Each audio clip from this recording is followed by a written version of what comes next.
Oke, di video kali ini aku bakal jelasin tentang apa itu fungsi dari Clipperboard.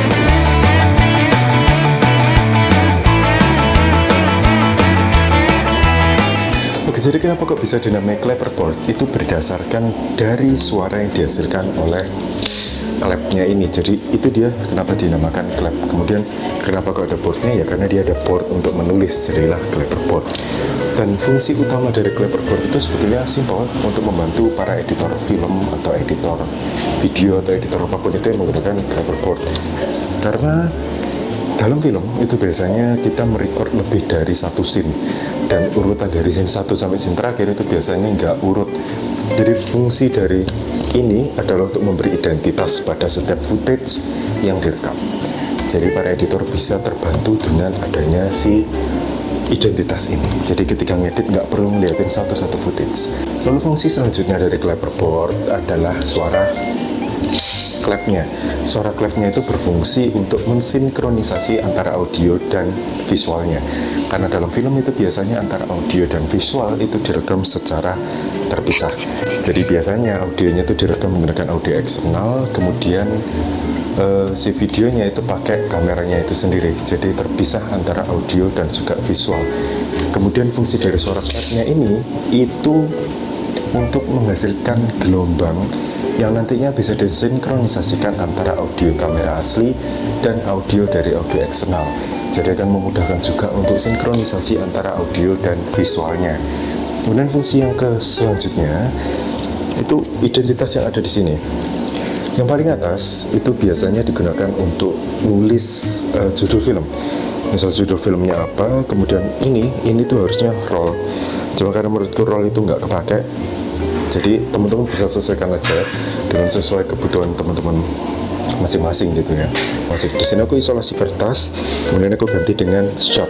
Karena di sini belum ada shot, dan mending rollnya yang aku ganti dengan shot. Karena menurutku roll itu nggak terlalu penting.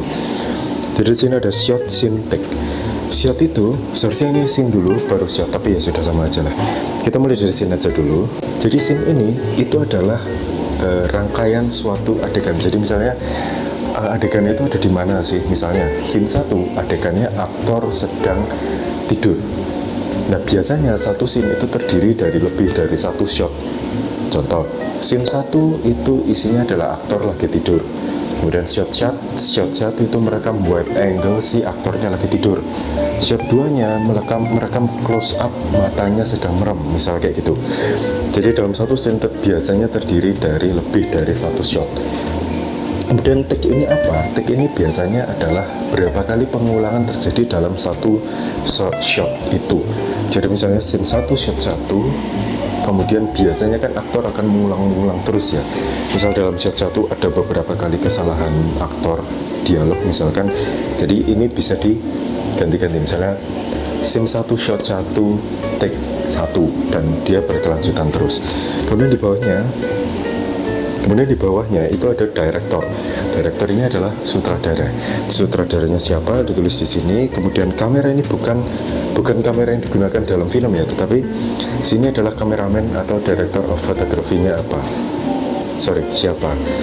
Jadi sini tulis siapa. Kemudian di bawah sini ada date. Date ini tanggal berapa teman-teman merekam sebuah film itu. Jadi misalnya tanggalnya 12 Desember 2023, teman-teman tulis di sini. Di sini ada day night, itu teman-teman rekamnya kapan, pagi hari atau malam hari. Kemudian filternya apa? Misalnya teman-teman gunakan ND filter, ND filternya ND yang keberapa, misalkan kayak gitu. Kemudian ada interior, eksterior, di sini untuk menandakan juga teman-teman merekamnya di interior atau di eksterior.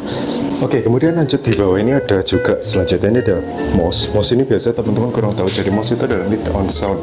Jadi artinya mute, tidak ada suara. Jadi kadang ada beberapa adegan dalam film itu yang tidak membutuhkan perekaman suara audio eksternal pada tempat yang langsung.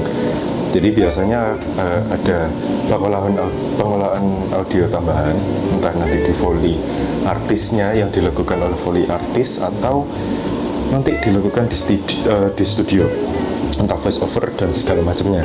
Kemudian di bawah ini ada scene. Scene ini untuk membutuhkan sinkronisasi antara audio dan visual. Jadi tinggal teman-teman tandai aja kalau misalnya di scene itu tuh membutuhkan sinkronisasi antara audio dan visual. Jadi kurang lebih kayak gitu dari fungsi clapperboard yang bisa aku jelaskan. Kalau misalnya ada salah kata bisa temukan tulis di kolom komentar. Terakhir, nama Vivian dan terima kasih.